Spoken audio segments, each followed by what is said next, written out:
Hey up troops, it's Say Littleton here again with another vid.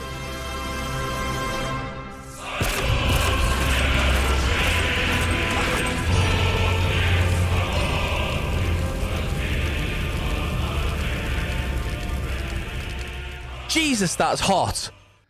Hey up troops, it's Say Littleton here again with another video, and this time we're going to look at how to play Tachanka. In the most recent patch, Tachanka just got some love. He got a bit of an upgrade with his gun, his main gun, his 9x19. Well, is that his main gun or his secondary gun? I don't know. I think they're both equal. But his 9x19 just got a couple of additional sights. 9x19 can have a 1.5 and a 2x. In short, for me, Tachanka is underplayed. The danger with Tachanka, which I do mention later in the video, is to use the gadget, you have to have no weapon out. And that's the danger. That's when you're a bit of a sitting duck. However, with Tachanka's changes, with how many more canisters he gets now, you get 2 minutes and 20 seconds, 140 seconds worth of denial for an area. It's insane. We'll go through all of it in the video. I think that's enough waffling. Let's get stuck into it.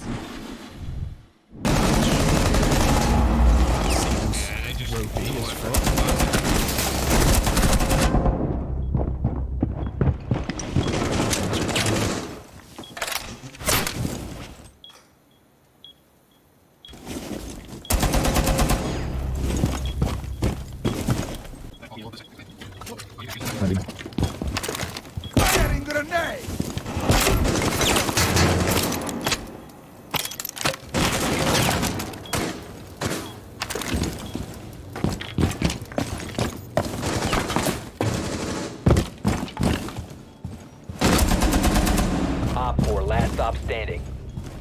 Don't get greedy.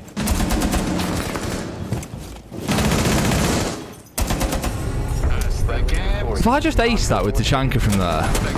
Okay, so let's get into Tachanka's loadout, and this is one of the interesting ones, unlike what we normally have where we say we should definitely use these guns. Tachanka has the DP27, the 9x19, the GSH, the PPM, the bearing 9, barbed wire, and a deployable shield. You could probably make a case for using all of these weapons. Probably have to say the bearing after going over most of the pistols, or the PMM. I think I just called that a PPM, by the way. The PMM is absolutely unreal in terms of damage. 61 damage with that. Now, if there's no... And what I'm going to say should be fairly straightforward here. I actually like the LMG. I like the DP27. However, the 9x19 has just had some changes, which is why sort of Tachanka's at the front of everyone's conversation at the minute. Tachanka can now have the 1.5 or the 2x on his 9x19, which is insane. I tend to run vertical grip these days. But look at that, the 9x19 with a 2x on Tachanka. Now, if you've got a smoke or a mute or an echo shotgun or someone to make rotates and lines of sight, you don't need the DP27. The only benefit that the DP27 has over the 9x19 is the destructibility and the fact that it's got a bigger mag capacity. But a 2x on a 9x19 with a vert grip and a flash hider is insanely strong. The bearing 9 always gets my vote. I think it's a great sidearm. I use it a lot on a banner and echo. And then when it comes to the secondary gadget, in my opinion, should always be deployable shield, unless you've got a shield from someone else that you can play and you need barbed wire on stairs or somewhere else. So for me, if you've got someone to make rotates and lines of sight, take the 9x19. If you haven't, the LMG is still good fun to use as well, especially with the lines of sight you can make vertically. I'll always use the bearing, but if somebody said to me they don't like the recoil and they prefer the PMM, I wouldn't hold it against them. And you've always got to have that shield to cover it. Tachanka plays so well behind a shield. He's very much like Smoke. You don't even have to peek the shield to be able to deny area from behind the shield. So for me, I can't choose between the main weapons, but bearing 9 and shield. If I had to choose, I'd go 9x19, bearing and shield. Okay, so let's get started with Tachanka's basics then. And Tachanka gets access to this thing. This is the Shamika launcher or fireball launcher, fire grenade launcher, whatever you want to call it. We're going to probably go with Shamika launcher, I think. And this is what it does. You have, if you're in the bottom right-hand corner, you can see there it says 5 and 15. The magazine capacity of the Shamika launcher is 5. There's 15 in reserve. So you've got a total of 20 fire grenades to use for area denial and stop pushes. You can see the crosshair is a little bit janky. I don't recommend using this crosshair if you can avoid it. Just get used to using this one. I'm not entirely sure what all the different lines mean. I'm sure they mean something because there is an arc on the launcher. It's not, if we aim directly here, it will drop. So we need to sort of compensate a little bit when we're aiming at long distances. And I'm sure that's what this is for. You use it as like a crosshair placement. If you wanted to aim at the top of the table like that, you'd probably go like somewhere like this or however it works out. I haven't I haven't worked that out. I'm not that good. So what does the Shimika launcher do? The Shimika launcher fires fireball grenades just like this. That creates an area of fire that a defender or an attacker, if they walk through, will take damage. Ideally an attacker. Now, the area of effect on this Shimika launcher is around 2 meters by 2 meters, which roughly translates to about 4 meters square. It's actually a good example using these squares on the floor here, because these are probably just about a meter square. You can see roughly it takes up about 4 of the squares, and you can see that it burns for 7 seconds.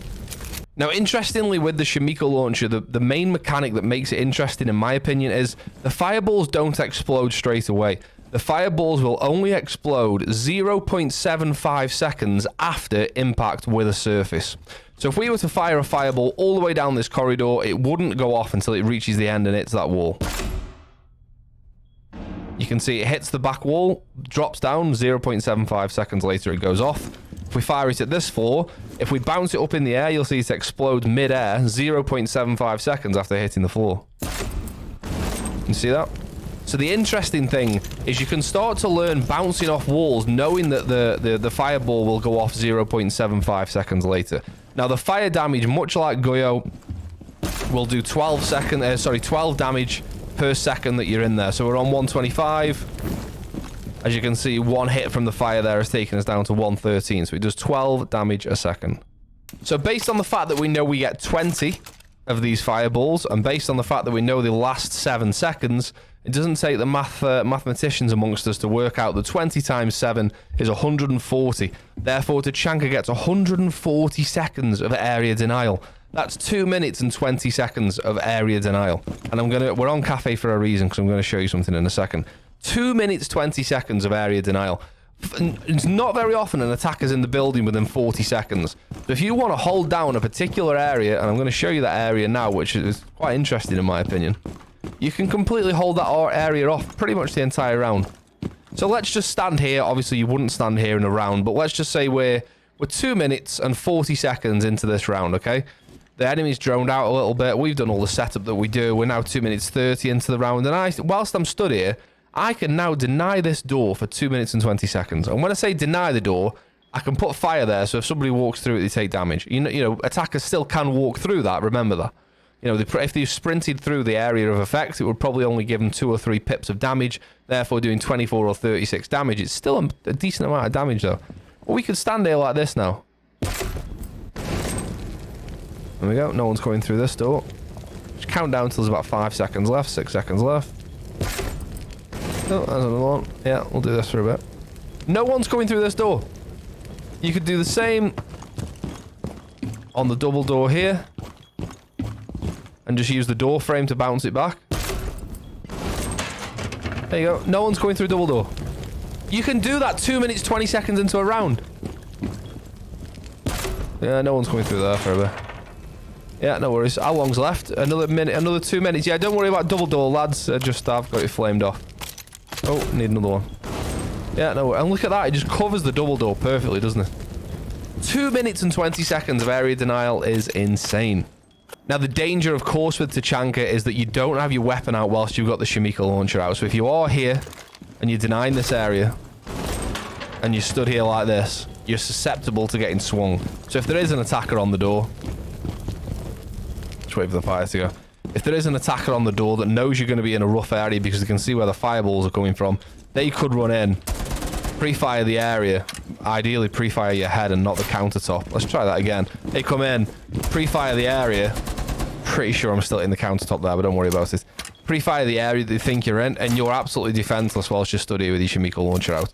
So, there's a risk to just standing there and doing that. You know, there's the sieges. I couldn't speak them for a second. I just went siege, and I was going to say Rainbow Six and siege, but I couldn't like say 2 separate words there. Siege is all about risk. My head's gone. I'm keeping this in. I'm not cutting it out, mainly because I'm crap at video editing. But siege is all about risk and reward, right? The reward is that you can deny this door for 2 minutes and 20 seconds. The risk is that you stand here with a Shimika launcher out, and if you get pushed, you can't defend yourself. So you got to work out risk versus reward. So just a quick bit of information when it comes to Tachanka's gun. There's a certain distance on the damage that you do to walls. So within 5 meters, you'll make a hole straight away. So let's go within 5 meters. We make a hole straight away. After 5 meters, we make a hole, but a smaller hole. You can see the size difference in the hole there. And then after 8 meters, we make the smaller hole, but it takes 3 shots. Or 4 shots. Wait, I thought it was 3. Let me try again. We're learning as we go here. Yeah, it's 3 shots. I don't know why that took 4. Let's try that again. More than 8 meters. 1, 2, 3. Yeah, I don't know why that first one took 4. Interesting. So, when you're up close, within 5 meters... Let me use a fresh wall, sorry. When you're within 5 meters... You can see we're 2 meters away here. 1 large hole with 1 shot. After 5 meters... 1 smaller hole with 1 shot. After 8 meters... 1 small hole after 3 shots. And that's consistent with every wall and everywhere you go in Siege. That's always consistent. If you want to make a rotate with Tachanka, try and get as close as you can. If you're far away, it's going to take you a couple of shots to get that open. Doesn't matter how far away you go. Still 3 shots. After 8 meters, you can go as far away as you like. It's still 3 shots. Right then, where is Tachanka good? Well, let me ask you a quick question. Why does everyone learn lineups on Valorant for Sova or for the poison girl who fires the wall of green poison thing? Can't remember her name. Venom is it or something like that. Why do people learn lineups on Valorant and nobody does it on Siege with Tachanka? The answer, I don't know. We know that the fireball impact goes off 0.75 seconds after it hits the surface, right? So we can deny this door without ever having to look at that door. We can aim the fireball up at here and we can deny that door. Now, it needs a little bit of work when you've got to figure out the lineups. Left-hand side of that cabinet from the door, we just learned that right there. So if you stood in this door, aim for the bottom left-hand side of the cabinet. That completely denies that door. There are so many lineups that you can do with Tachanka from different areas of the map. You can do it from here. You can even go prone and do it off the ceiling. And that's going to deny that door as well. Again, everywhere you can do it. It just needs a surface to explode. And it'll drop right in front of the door. So I don't know why nobody learns lineups. There are several that we'll go through. The first one being here in pantry, and we've shown. If I say lineups, it's ricocheting it off one surface. Because it goes off 0.75 seconds after impact, you're never really going to get 2 surfaces for it to bounce off unless they're very close together, but it's unlikely. So just learning one surface and the angle that you need to know. So here, the bottom left of that cabinet. If you're this area here, the angle that it bounces off at here probably won't be sharp enough to get around the corner. It's okay, but it's not quite as good there. People could still come in and perhaps turn right.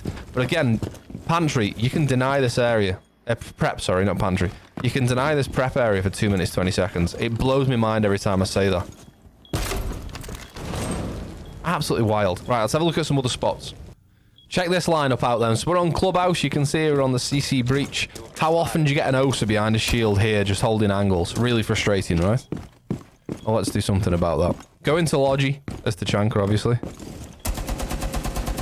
You don't have to make a rotate there. It just saves me running all the way around for the purpose of the video. Open the Logi hatch.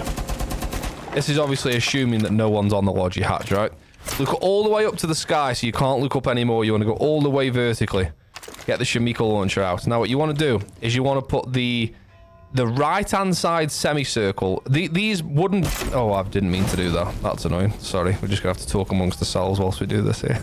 Hang on for another 4 seconds, please. These wooden pins are always going to be in this place, right? So we look all the way up, and we want the second wooden pin, right? And we move in so that the semicircle, the right-hand side semicircle, is over the wooden pin on the right-hand side. That sort of angle, okay? Now, if we just jump on the default cam for that area. So again, semicircle is over that wooden pin. Fire.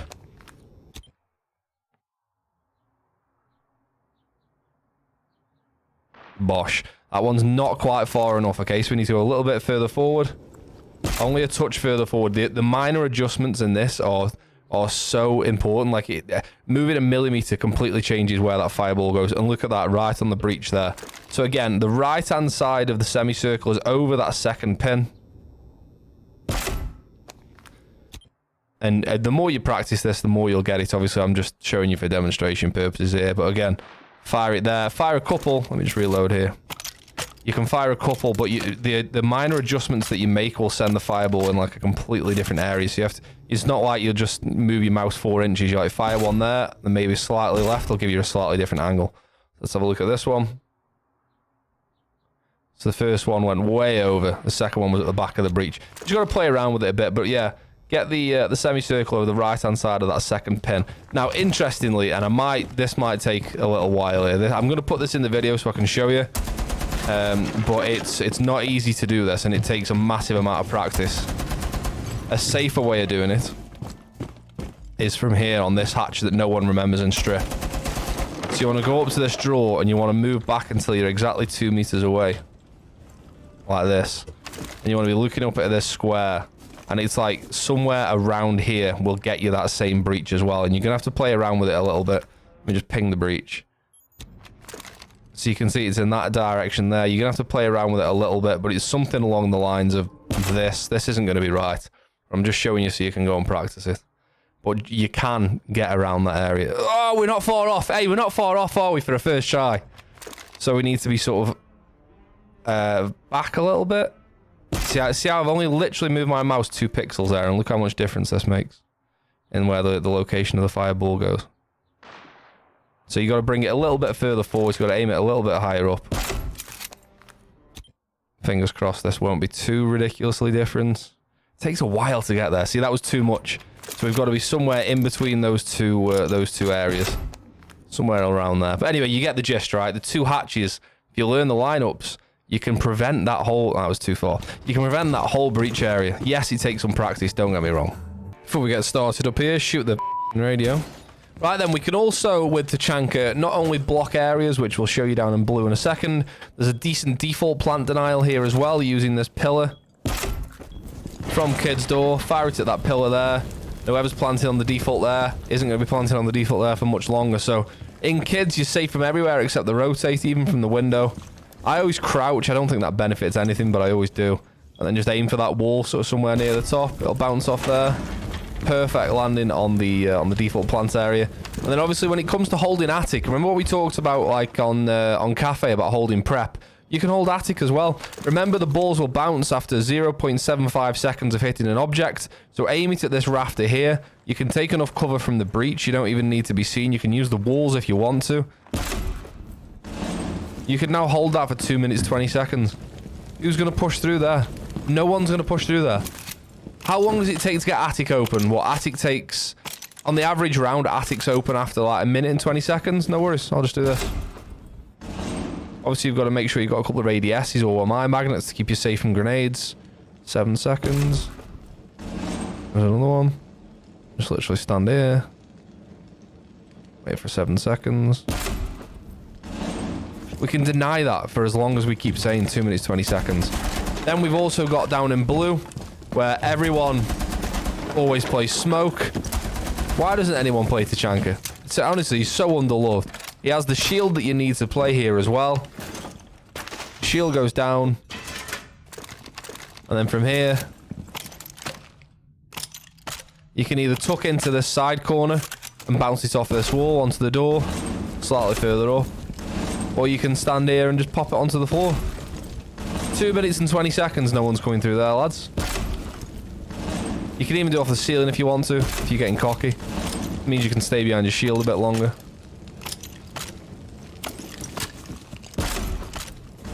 Boom, 2 minutes and 20 seconds, thanks very much. That one's a bit too far, that's a bad example. Not a good example, Andy.